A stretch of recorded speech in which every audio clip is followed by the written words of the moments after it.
This is an early pianola as compared to the 1960s pianola. This is the same stack that was used for duo arts or 88-note AEolian products.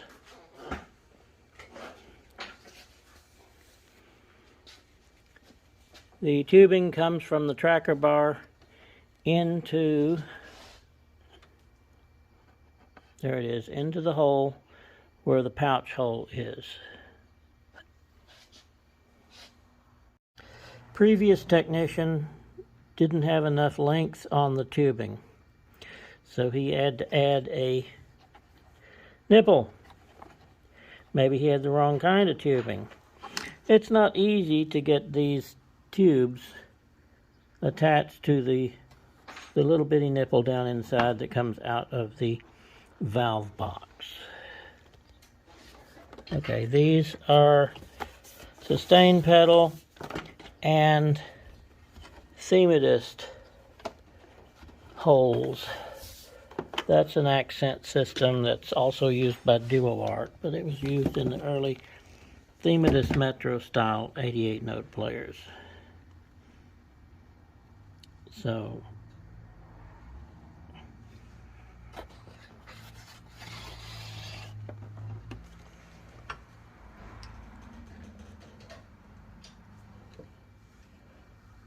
see, this was having problems from the last guy that did some rebuilding on it.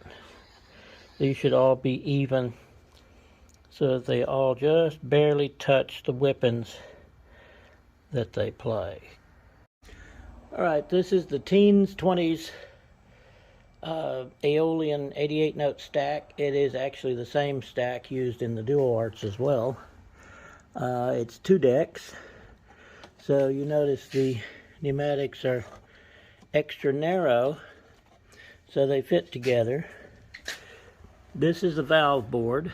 It's got the pouch and the valve, and then the pouch and the valve. These go down to the pouch well beneath the pouch. This right here comes off. Take these screws out, the whole thing lifts off. And these pneumatics are glued to this board.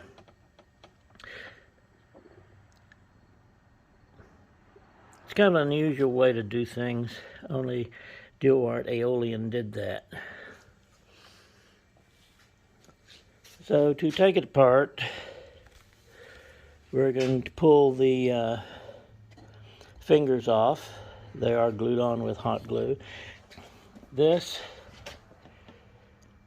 is the regulation button here that regulates the distance that the pneumatic pushes the piano action, and that's very important when we have it back together and in the piano.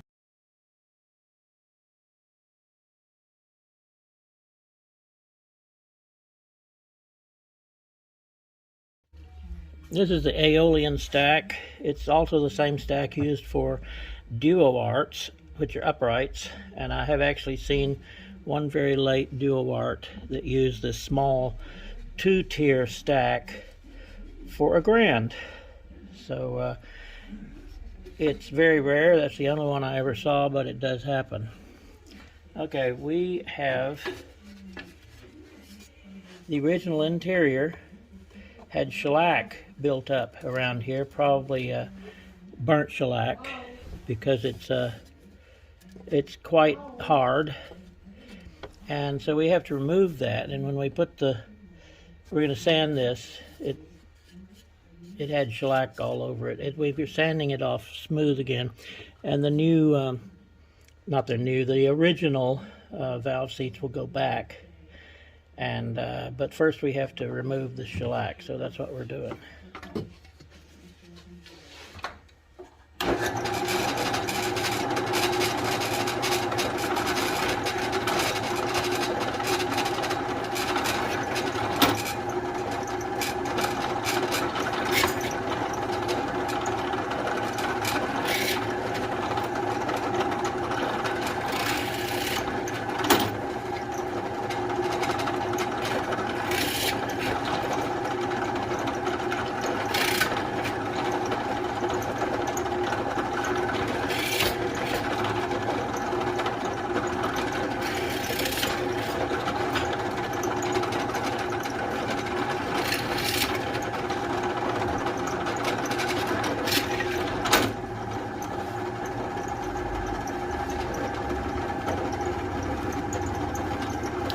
so that's cleaned out. It didn't get it all, but it doesn't need to because we're going to put more in its place once the seats are put back in place.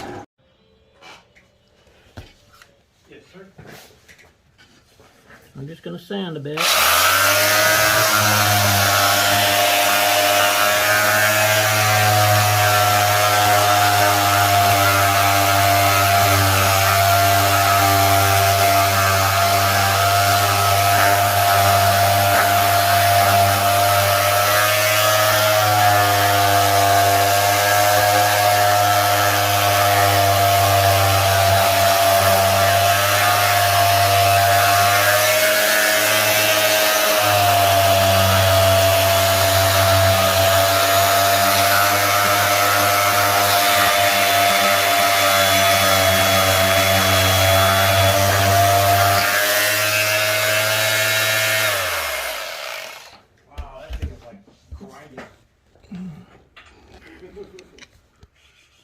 Okay, we've got all the shellac that was under the valve seats off.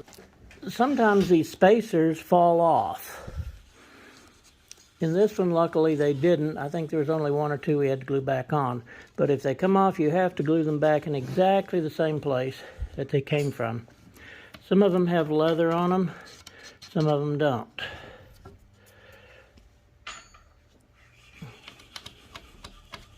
Does that have leather? Yeah, that one has leather. Pouch leather. Doesn't really matter. It's the spacer. The pouch leather just helps the spacer. Now here's something interesting. This is an 88 note stack. But look at here. We have a notch in here. There and there. Because when this was going to be built for a dual art, they used the exact same stack, but they put a little metal divider in between these two slots to separate treble from bass. So it was exactly the same stack. Okay, these are the valve seats we're going to put back in. This is 220 paper and 320 paper. And quite a bit of the valve seats are uneven. Some of them have dents and dings in them. I don't know how that happened. Maybe the factory just wasn't careful. But whatever. We're going to sand them flat. And you notice, you see, it's not evenly flat. It has a little bit of a warp to it, so we're going to sand it flat. Keep it turning so that you don't oversand one side. And there, all around the hole, it's flat. Give it the fine sandpaper treatment. Very easy. Lovely brass. And do the rest of them. Okay, this is the sanded and cleaned out. We're going to be putting these back. Usually a small bead of plastic glue goes first. This is a larger hole for the inside of the wooden bobbin valve because this end has a pouch foot that screws into the end of the valve. And once they are screwed down with a little bead of plastic glue. Oops, I see these are going to have to soak in alcohol because we got shellac all over them, and that will keep it from laying flat. All right, focus please. Thank you. There it is. So after they are glued in, then we go in here and put a bead of shellac around the edges, just like the original had. They didn't use plastic glue, I know, but just to be double safe, we do.